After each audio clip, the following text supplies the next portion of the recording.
Doppelgänger, that's the name given to a vast disinformation campaign against France and allegedly carried out by Russia. Its main targets, popular daily French newspapers like, for example, Le Monde, Le Figaro, Le Parisien and 20 Minutes. The campaign started last year and it also targeted German media like, for example, FAZ, Der Spiegel, Bild and Die Welt.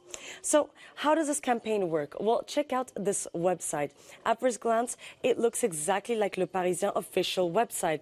But when you take a closer look, well, it's actually a fake, a replica that's part of a large disinformation campaign.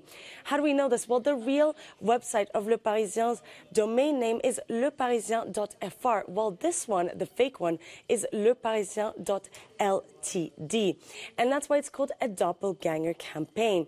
Hackers mimic articles and also the layout of real news websites to confuse internet users. And it's so thoroughly executed that they even add links towards real articles from these official websites. And this technique is called typo squatting.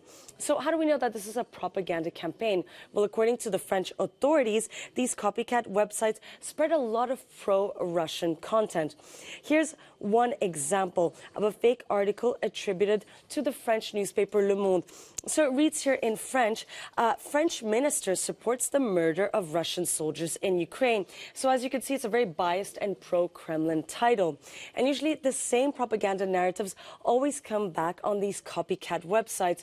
They include, for example, the ineffectiveness of sanctions against Russia, the alleged Russophobia in the West, or the negative effects of welcoming Ukrainian refugees in Europe. And it's not only media that's been targeted, but also the French Ministry of Foreign Affairs. They've had their website copied, and they published this fake announcement that attacks on every monetary transaction to finance military support for Ukraine has been put in place. So this means that despite the shutdown of Kremlin-backed media in France, like, for example, Russia Today and Sputnik, well, disinformation is still being spread through other hybrid channels.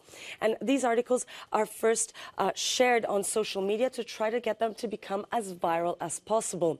But according to the French government, so far this large disinformation campaign has been quite unsuccessful in garnering clicks and drawing attention.